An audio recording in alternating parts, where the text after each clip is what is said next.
This episode is brought to you by Portland Distro.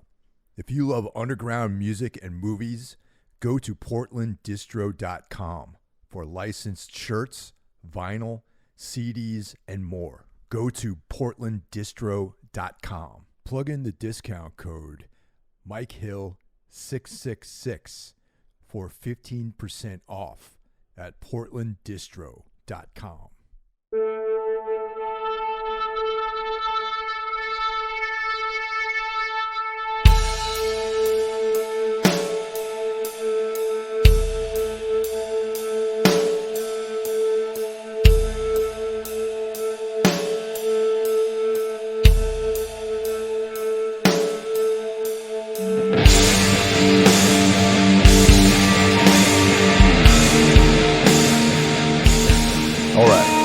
Welcome to this week's episode of the Everything Went Black podcast.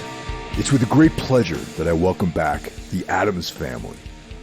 For anyone who's been listening to the show for any amount of time, or Necromaniacs, you will know that I have been a big supporter of these guys for quite a while, dating all the way back to The Deeper You Dig and last year's Hellbender film. They have brought a unique vision of horror to the world. This is not their first rodeo here on Everything Went Black, so go back and listen to their older episodes.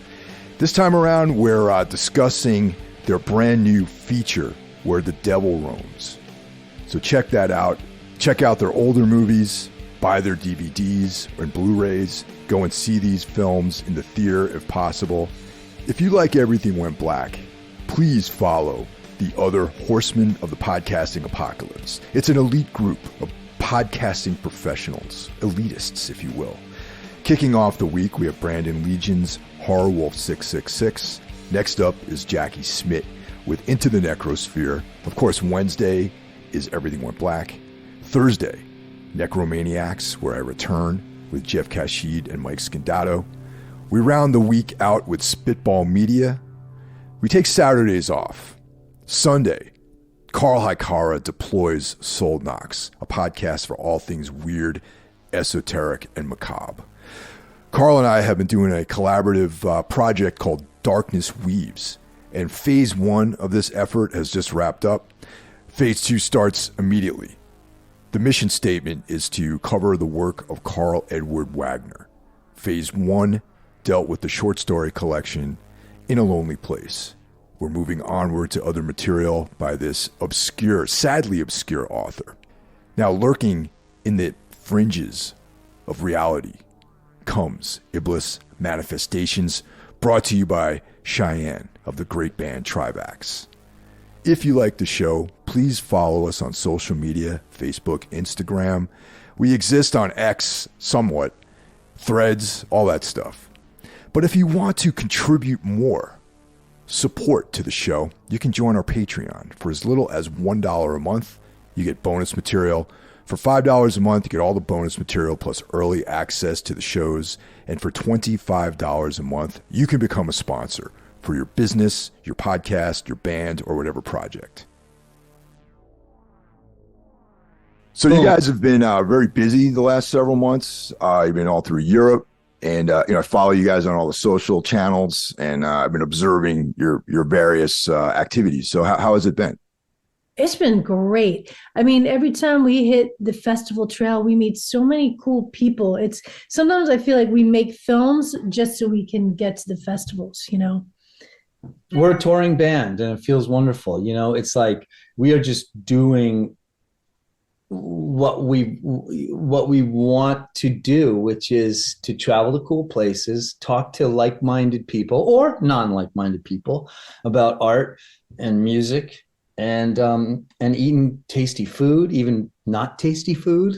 So it's really fun. We're very lucky. Mike, you've probably been down to South America, right? No, never. Actually, that's one of the places that we've never been to. Oh, well, me too. Well, I'm about to go down to Argentina to a festival and present the film and be on a jury, so I'm pretty stoked about that. That's awesome. Yeah. So a lot of the European travel, is that the first one in your previous films? Did you guys do a lot of stuff in Europe, or is that a newer thing for where the devil roams? We're doing more and more. So that's a great observation. We're finding that we're getting into Western Europe far more. I don't think the deeper you dig it hit a couple places, but now we're really on a circuit, and that circuit's growing, and it's it really is just like band culture. You know what I mean? Like there's a network there, and once you kind of get into it, it really flows well. I'm sorry, go ahead. Oh no, sorry, Mike. We were really turned on by the UK festivals this time around. Like we'd been to UK, France, and Berlin and Spain, but this time we hit several in the UK, and these towns and communities were so fucking cool. Yeah. I mean, they were just the nicest, most enthusiastic people, but they really came at the film like intelligently. Yeah. We made some great, we'll definitely go back there and probably shoot. One of the things you touched on, John, was the idea of the film being like a band and going out on the road as being like the objective. And it comes to, I don't know, Mike Watt, I think, said something along those lines about how making a record is like a flyer for the live show. So is it? It is. That's Mike Watt. Yes, exactly. And don't pay to play, and that's the other thing that's starting to happen is we're not paying to play. Like we're getting invited to these festivals, so they'll pay for our travel and pay for our hotel. So it's really nice. And we learn so much, So thank you for sharing the screener of the new film. And, I spent some time with it, and I'm a fan of all you guys' work, and I have to say this has been a real. I think all your films are great. This one is like a real step forward, in my opinion. Oh, very cool. I couldn't tell whether you were going to say, I could, because we're getting, I thought you could have either said this one, I don't know, guys, but that's really nice that you ended the sentence with a step forward, because thank you. Well, I mean, even from the onset, the whole atmosphere of the film, at that great monologue, like the opening. Now, was that something was that written for the film, or was that taken from somewhere? I couldn't place where that monologue came from that was delivered in the beginning of the film about Abaddon and like all that sort of stuff. Well, it's two nice stories put together. First of all, Toby wrote that, and the whole monologue is really important because it basically sets up the myth that then plays out in the movie. So like the kind of like conscientious watcher, if they pay attention to that, every single part of the movie falls into place then from there.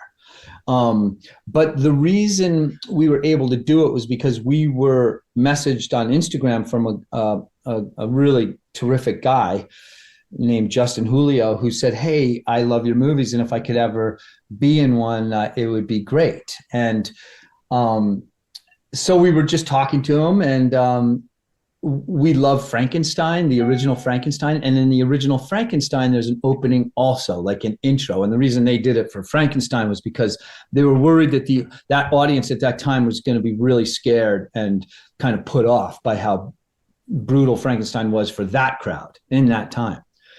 So because there's Frankenstein elements in this one, we're like, hey, it'd be great if Justin came out and delivered Toby's myth as a nod to Frankenstein. And so it was a combination of just happy things coming together. And we drove up to Boston and filmed Justin up in his kitchen, actually.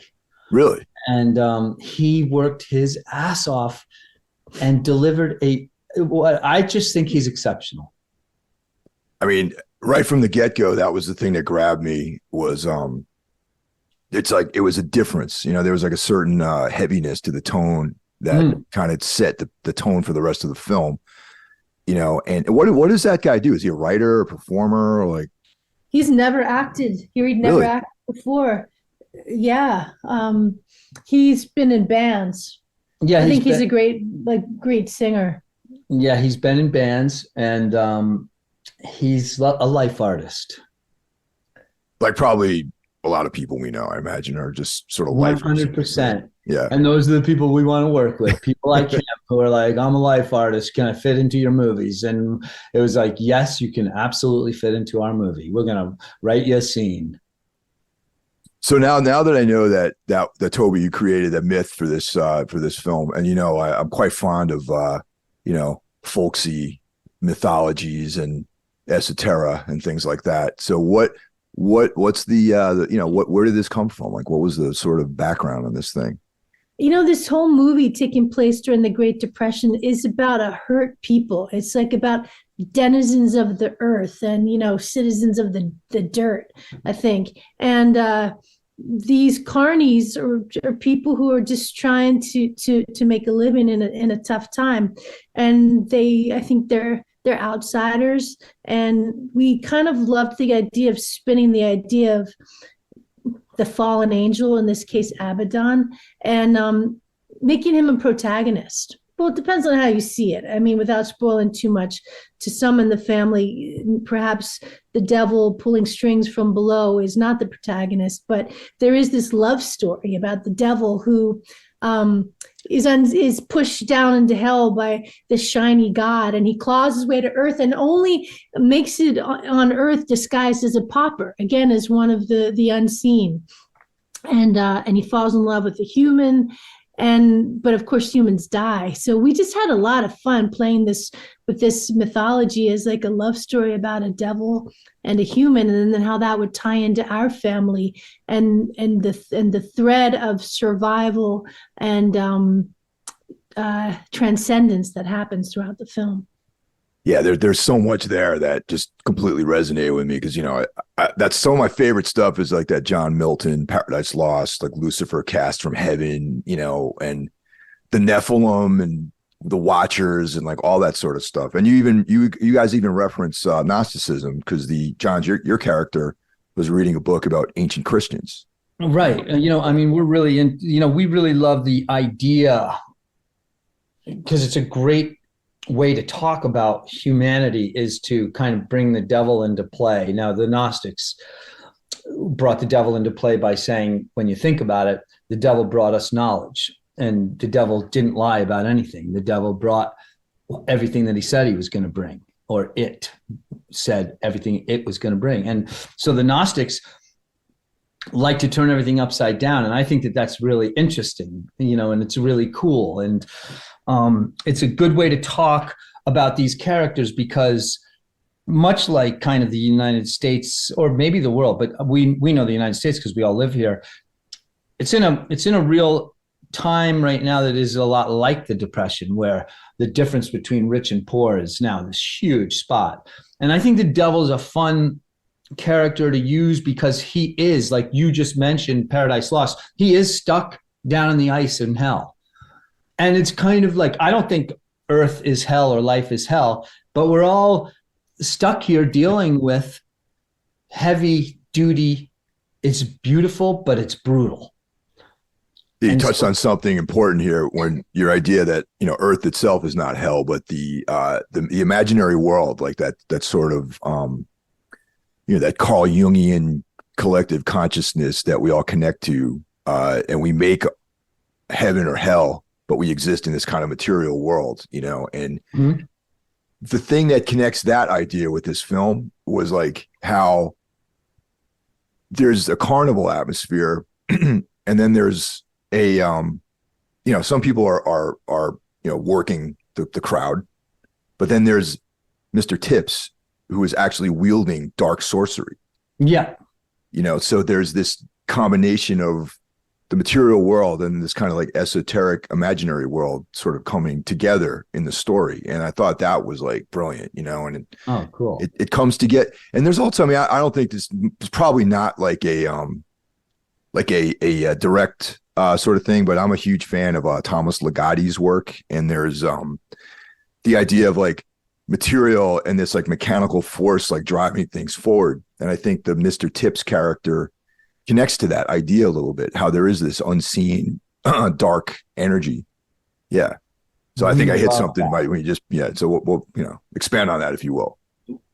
Well, unseen magic, like that's what we did in Hellbender 2, was the whole idea that yeah, we're all here and the wind blows and the leaves are shaking and it's all cool, but there is a magic to it. And it's like the people that can actually utilize it and scratch the surface and find that magic and begin to manipulate it. That's really fascinating stuff. I mean, you can't deny that everything that we see and everything that we hear is magic. We take it for granted, but it's really fun. And we love that in our films, is to have our characters be the ones that do see the unseen, you know, and but it's never easy to play with. It is playing with fire.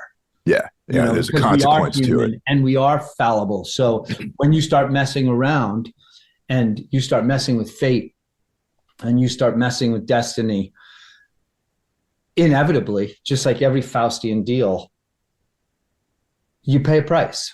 Now, the guy who played Mr. Tips, like, where'd that guy come from? That guy was intense, man.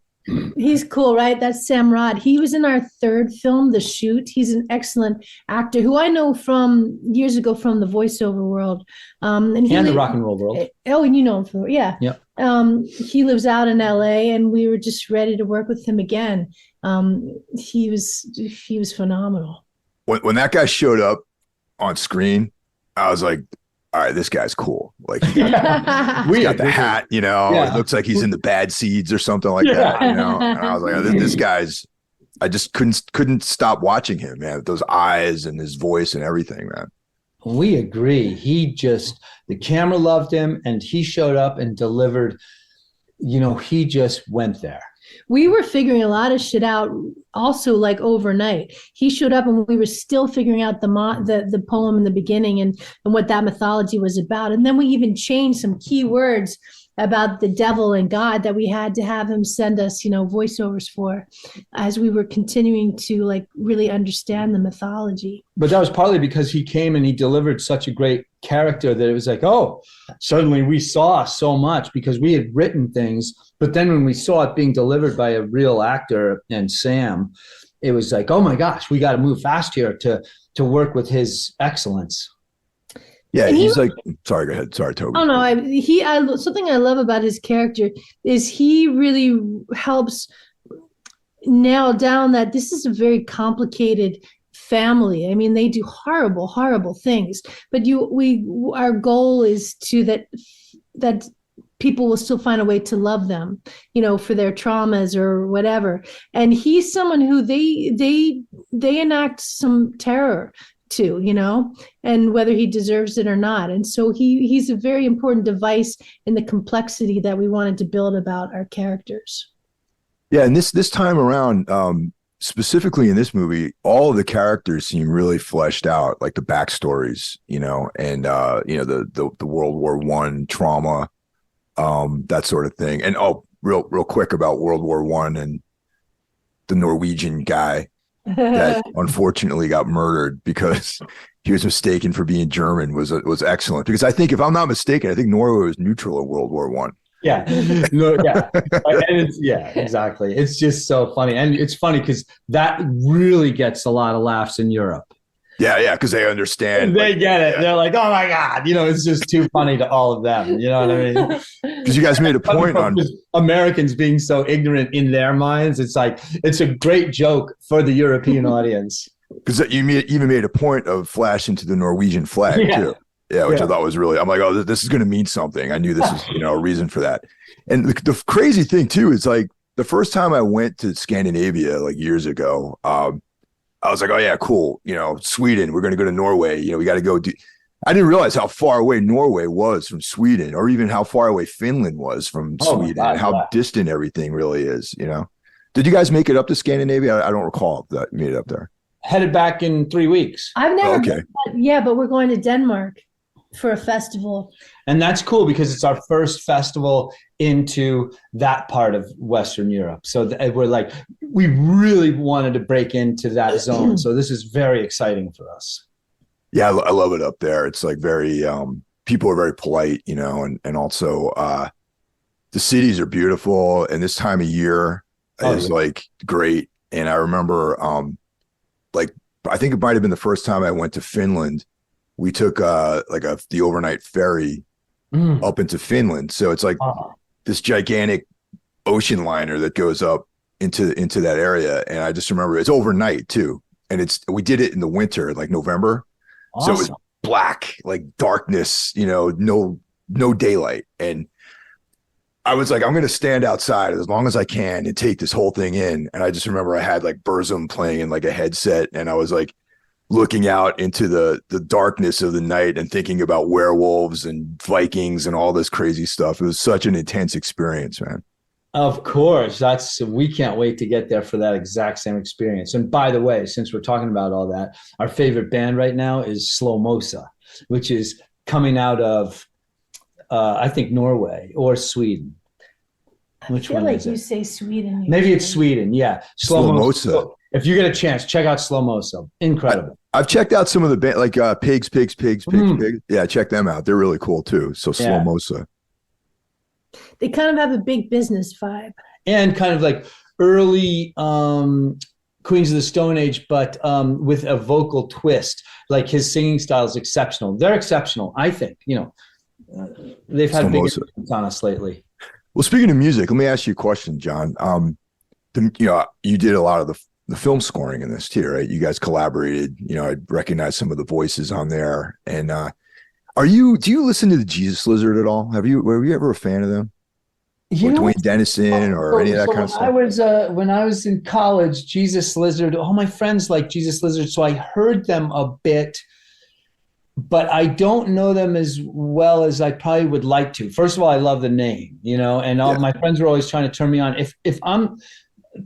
I feel like they're angular. They're very angular. And I should probably go back and listen to Jesus Lizard. Are they kind of like Big Black kind of and stuff like that a little bit? If you took like without the drum machine, and it's like more, all right, when I listen to the Jesus Lizard, I hear like a more American version of like the Birthday Party or something like that. Oh, okay. You know what I mean? So there's like crazy guys like singing, making noises and jumping around and everything.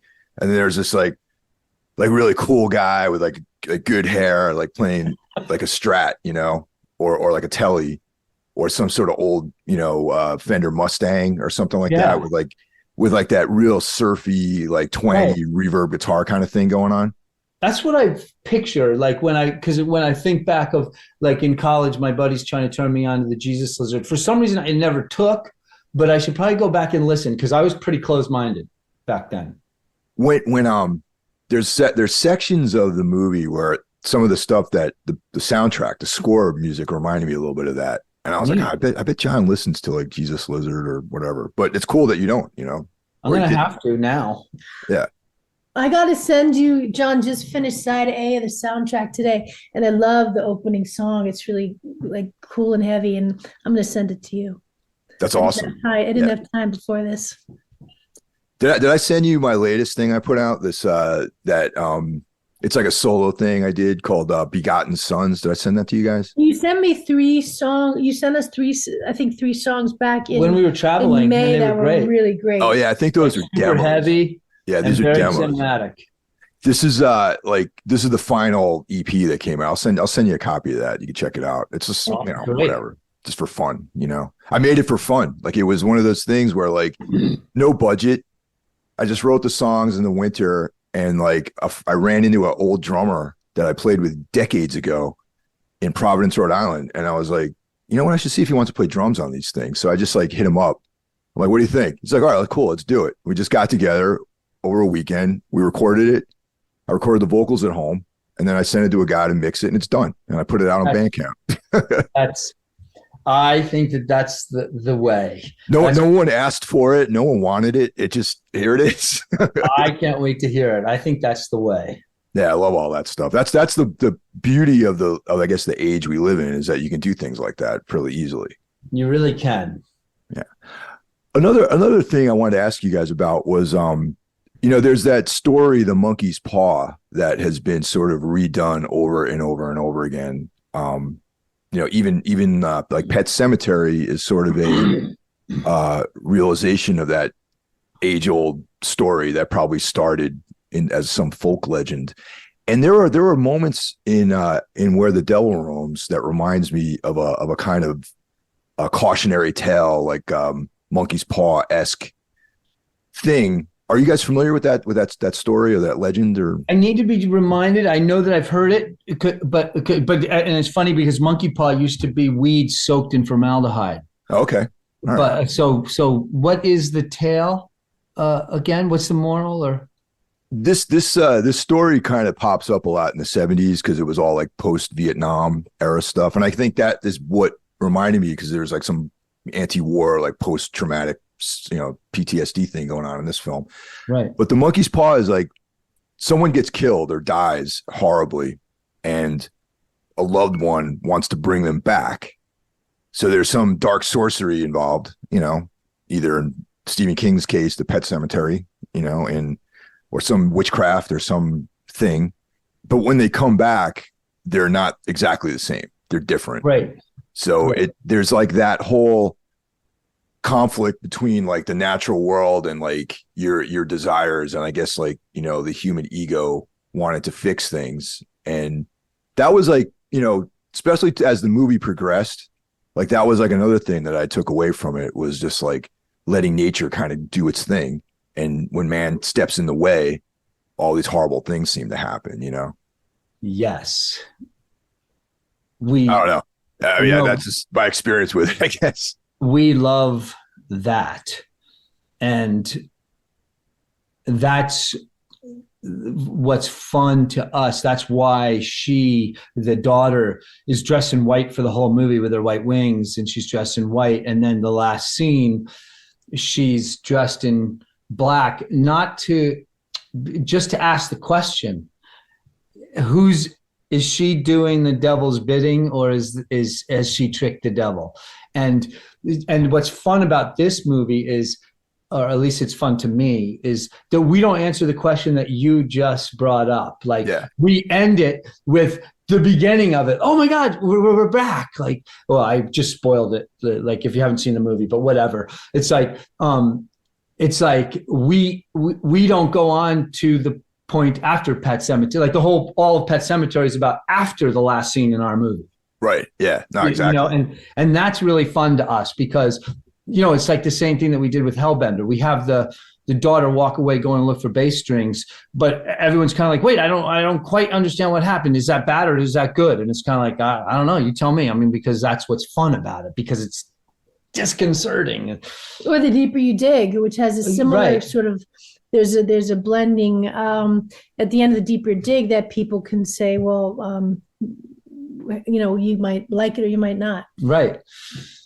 That's still my second favorite film by you guys. Like this is cool. Where the Devil Roams is number one right now. Oh, it's so great that you say that. Can't thank you enough. I mean, incredible. No, this is I think we're definitely we're going to cover this on Necromaniacs too, because I think Jeff was going to I didn't share it with anyone, just to let you guys know, but when it's out, because I think shortly it shows up on Shudder, right?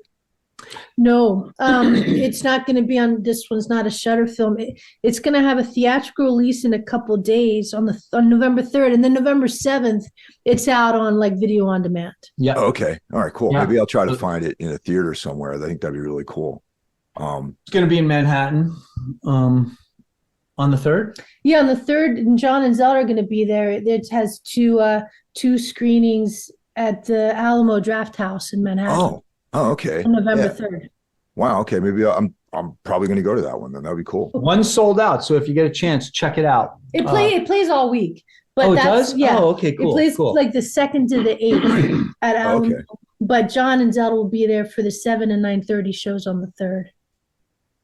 I want to. It would be great to see this film in a theater, just because of how cinematic it looks and the atmosphere and the shots of the trees and the color and the lack of color and all that sort of stuff. So I mean, I'm definitely going to make an effort to go check it out for sure. Oh, cool. Great. Yeah, it's very fun to look. Like, I had looked at the whole movie on a little screen the size of what I'm looking at you right now, and then suddenly we show up in Canada for our premiere, and I was like, "Holy Christ!" It was there. It is, like, fucking huge, and it's terrifying because when you're looking at everything in a tiny little screen, you're looking at a big screen, and you're like, "Oh my God, I really hope that I didn't miss something," because wow, it's unforgiving, those big screens, but it really played well. It's beautiful. I saw one mistake that I won't tell you what it is, and it's very funny. But If you see it, let me There know. are a couple mistakes. Is there a couple?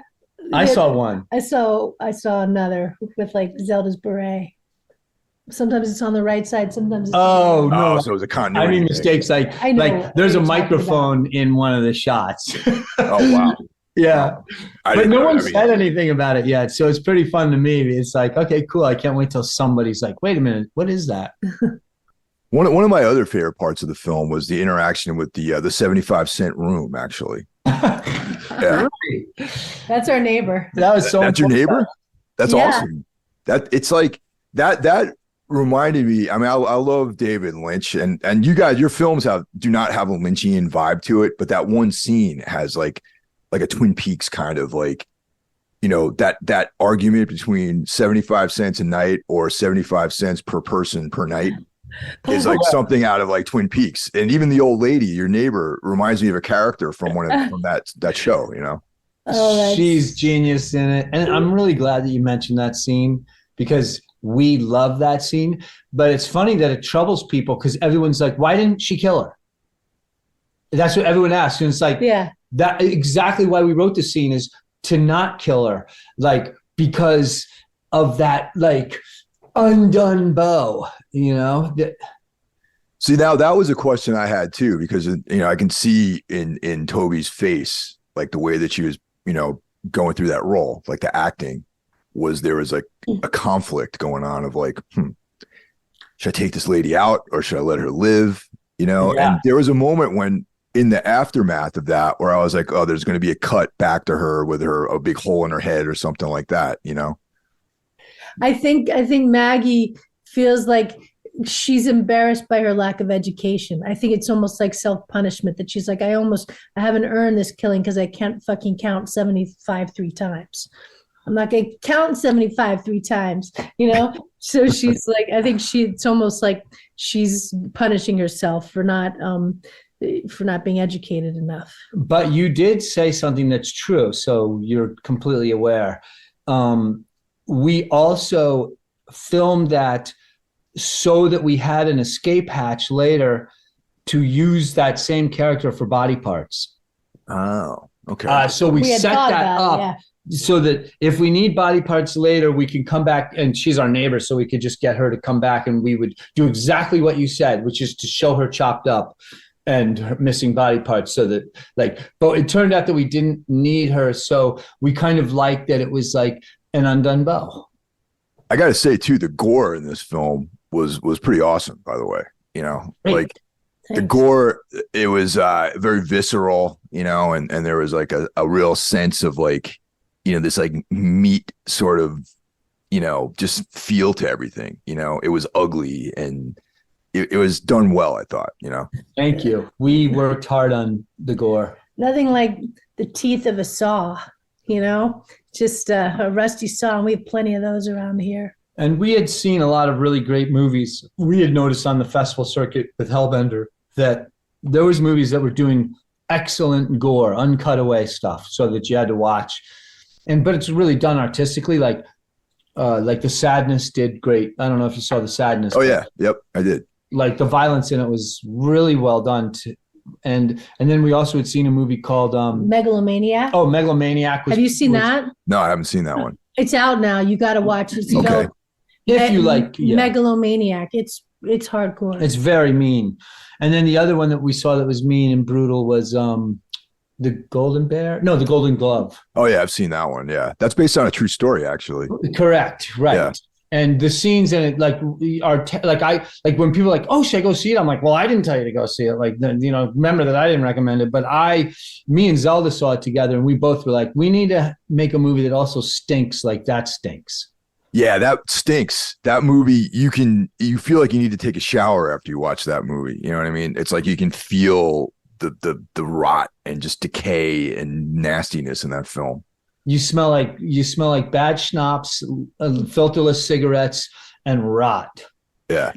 That the guy who played the main character is some famous German actor too, who's like this handsome guy too. Yeah. I know, isn't that crazy? He's like this Adonis, and he's so good in that role. It's incredible. I feel like when you're saying, "Oh, I can't I didn't tell you to go see it. Like that's how I feel about the movie Skinamarink that came out earlier this year. It's like that one, I loved it, but I will never ever tell anyone to see it. You know what I mean? It's like it's the perfect movie for me, but Right. that's me. You know what I mean? Like I'll Right. watch a black screen for hours and make things up in my head, And yeah, my girlfriend was like, I can't believe you like that movie. It's like I tried to watch it and I just couldn't get through it. And I don't understand what you see in that movie. But I'm like, I didn't tell you to watch it. Yeah. I went by myself that night to watch it. That's what we are finding that we love about the horror community is there's a place for movies like Where the Devil Roams, and there's a place for movies like Terrifier, and there's a place for a movie like The Golden Glove. And it's like, there's these niches, however you say the word, in the horror community that allows people to make, I think, really interesting movies like Skinamarink, and just, we don't all have to watch Friday the 13th over and over and over and over, which is a cool movie too, but we don't have to watch it. There's these great niches that are out there right now. I think When Evil Lurks is going to be the next kind of fabulous niche movie. I've been looking forward to that one actually, because the filmmaker's other movie before this, Terrified, was another great movie, and I can't wait to see this one. I have it marked on my calendar when it comes out. I think it's it comes out today, I think. And Red Rooms is the other one that's we've been on the circuit with. It is everyone's just like, oh my God, Red Rooms. So I'm going to do in Argentina, I'm going to do a panel with Damien Ruña. So I'm so excited about that with him and the female director I really admire, Prano Bailey Bond, who did Censor. Yeah, so Censor is great. Yeah. I'm going to get to like sit with them and talk horror. I'm just so excited. Yeah, Censor was another one. That was one of my favorite movies of the year, actually. When we do these lists at the end of the year, and that one like had like it talked about the video nasties era, which is like a fascinating study in like censorship and repression in the UK, and it was such a well done film. It was effective. One of my favorite actors, Michael Smiley, is in it, and it was just a great movie. That's cool that you're getting to meet her though. It's great. It looked really great too. It had a real kind of retro feel to it. Yeah, totally.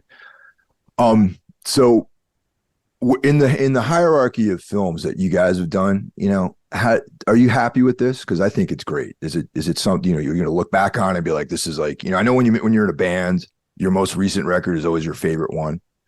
So, how do you see this fits in your other work? Thanks, Mike. Yeah, great question. You want to go first? No, I want to hear you. I'm really happy with the film. This film really felt like it wanted to be made. I feel like we really stretched new artistic visual muscles with this one, which I think is important to do. It's like it always drives me crazy when people, let's say, talk like in the context of music, when people are like, oh, I went to a concert, but then they didn't play any of the songs I liked. It's like, fuck what you want. They're artists. They need to be creative and try new shit. So in this case, I think we really kind of cracked the viscera. I mean, it cracked the fascia of what we had done before, and we're trying new things. I'm very happy with it. I love the film we made. I miss Maggie. I'm very happy with how it stands in our arsenal of films, for sure. I absolutely love it. It's definitely the best movie we've ever made, and I would say by far, but also everything has its own legs, like you just said. So it really but as a family that just made a movie, and we've seen it so many times now, and we've seen it with audiences, and we've gotten both accolades and we've gotten criticism. So it's not like we're like virgin souls on this anymore.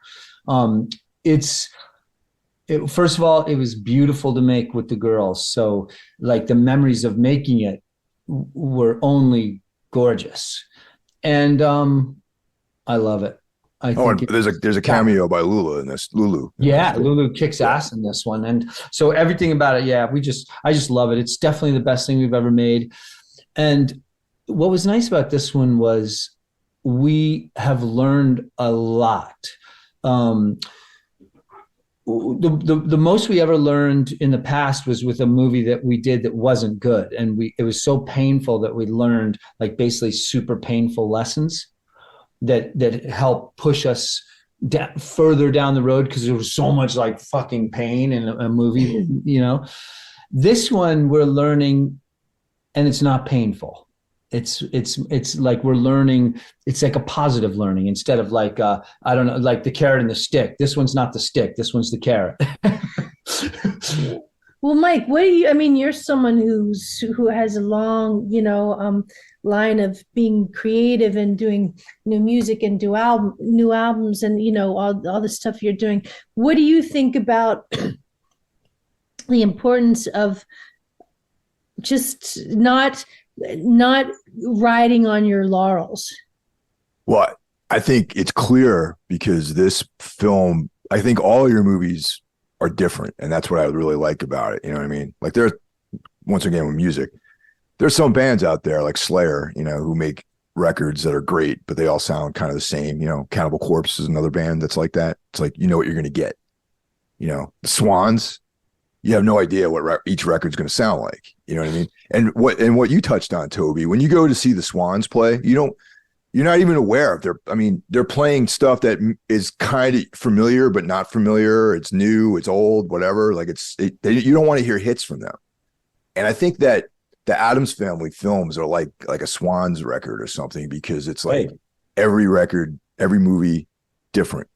You don't want it. There's no fan service. There's no like, this worked in this film, or, maybe there are things, but as a viewer, I don't see like any recycling of ideas or anything like that. And each film stands on its own, and they all have very different atmospheres and very different ways of telling the story. And I think that's one of the things that I really look forward to whenever you guys have a new film coming out, is that it's okay. What's this going to be about now? Like this, what kind of film is this going to be? And you guys say that it's a period piece, but in some ways, I almost feel like it's an alternate reality piece, like in some ways. Oh, neat. I love that. You know what I mean? Like I might steal that shit. Yeah, like it feels like this is like a multiverse version of like the 1920s or something. You know what I mean? It's like it doesn't feel like modern times, but it doesn't feel like it's trying to be in the 1920s. And I know that is probably contrary to like what your intention was. Nope. Actually, you nailed it on the head again. You're nailing a lot of like little tiny details that were important to us, which was not to make an authentic piece. Like everybody there, like even like we talked about Justin Julio, who opens the thing up. He's got all these modern piercings and things like that. And it's like, hey, we want people to look at it and be like, wait, that's not period piece, and say exactly what you're saying. Which is, the tattooed people. Right? Yeah. So it's just very interesting. And like very like there's like a lot of like this like, like misdirections like on that. It's like, okay, this feels like something from post World War I, but maybe it's post World War I in a different reality than I live in, you know what I mean? And I love that, and that's like one of the coolest things about the movie is like it's like a completely make-believe and fantasy, but then there's like the reality elements of it, like the tactile, like tangible elements of the film, kind of superimposed with this like dream world. And that's like the coolest thing about the movie, I think. Ooh, thank that's you. So cool, yeah, Mike. I'm loving this. We should talk every day. This is great. Yeah. I wanted to mention one thing about bands doing the same thing over and over and over. And I know I mention this band every time I talk to you, but I do kind of need to mention it because I find myself always going back to them. And it's not like I'm just some kind of groupie that is blind and stubborn about how much, but Black Flag was, basically to me invented American hardcore. And then when everybody jumped into the hardcore bandwagon, they invented dirge, and they came out with My War. And then when everybody was kind of like, oh man, yeah, maybe we should, that might be cool, then they go into Slip It In, and then they go into Family Man with spoken word.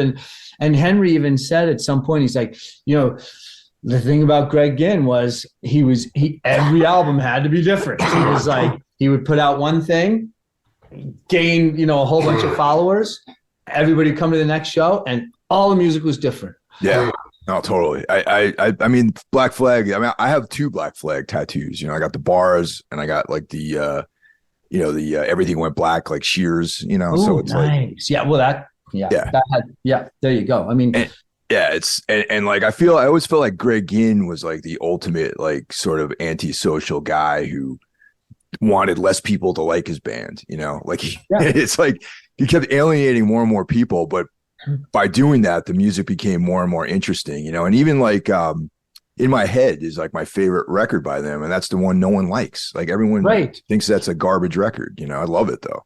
But what's fascinating? Like I've friended like Instagram accounts that are about Black Flag, and so I read all the comments because they'll put like In My Head up, and we listened to a great interview with Kira recently, but what you find out is the same thing with horror. Is people like you and I like that, whereas a whole different bunch of punks want to hear gimme, gimme, gimme, and so it's like and that makes us feel more comfortable because it's there are people out there who are ready for the next thing, even if it's got a big twist on it. Yeah, totally. And it's funny, like even like just punk in general. Like I remember when I was a kid, I learned certain things. Like the guy with all the gear, you'd meet people that were like, they got like the mo, and the green hair and like spikes and the Chuck Taylors. And then there was like the dude who just looked like he worked at like a Kinko's, you know what I mean? And that's the guy who was into the next thing, you know what I mean? Like that's the guy who was like, oh yeah, I have like my Discharge records and whatever, but I'm into this new thing now that's like completely the next level stuff. And I always thought like subtlety and just being not being so obvious is always like a good thing, and that's how I feel about what you guys are doing. It's like you're not like defining yourself by any of these films, and by not doing that, like the whole future is wide open to do basically whatever you want, and I actually would like to see you guys do another sort of non-horror film too, like a drama, Oh, that's really nice of you to say. I don't think anyone said that ever. Yeah. That's cool. That is cool. Hey, do you know, I've asked you this before, do you know they were on SST? Do you know Blind Idiot God? Oh yeah. Yeah. One of those guys lived in New York for a while, right? Yeah. So Andy Hawkins, his brother was a good friend of mine in college. And those guys were so neat because his like favorite musician was Mozart and Bach. And, they were putting so many different things, and sometimes you could go to their shows and you'd never know what you were going to get. Yeah, I figured you might know them. Oh yeah.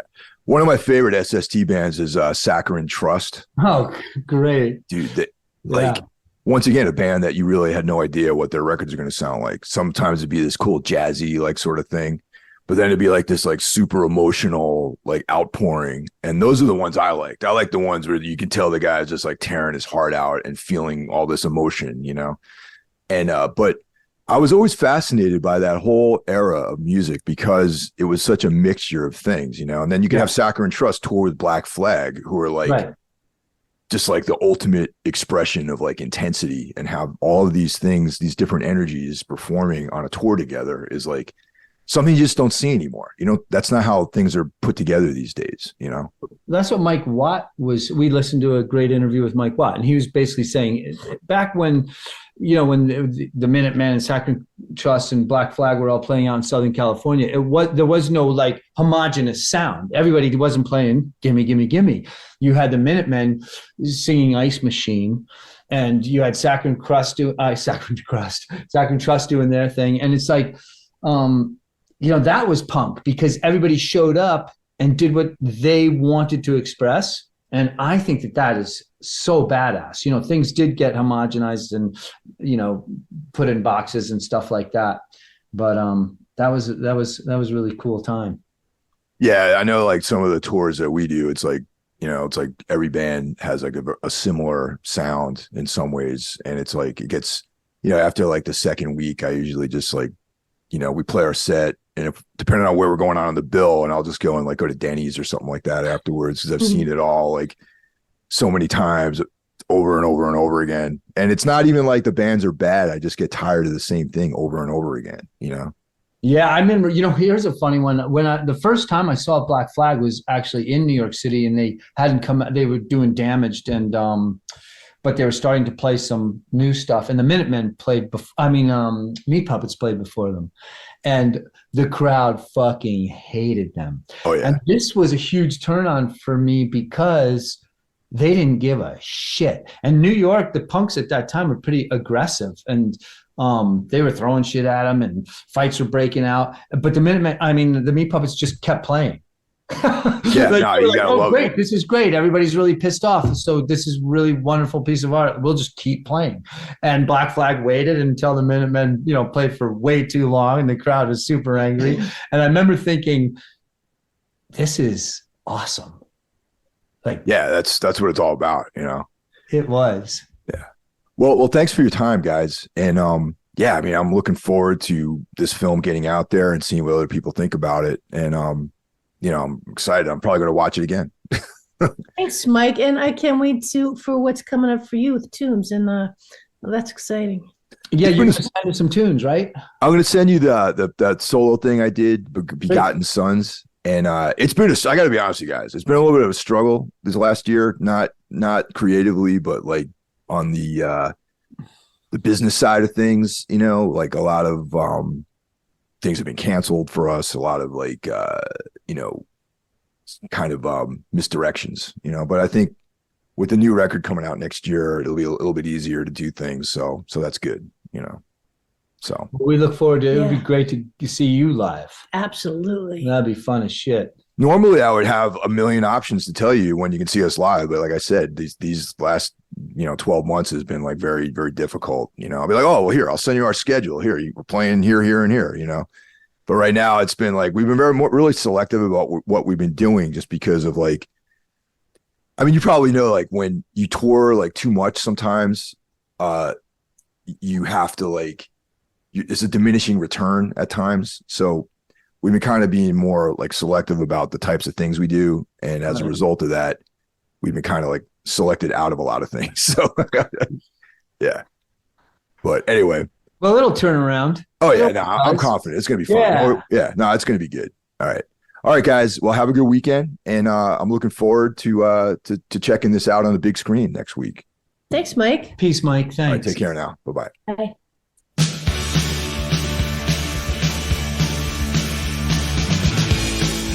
1,000 miles.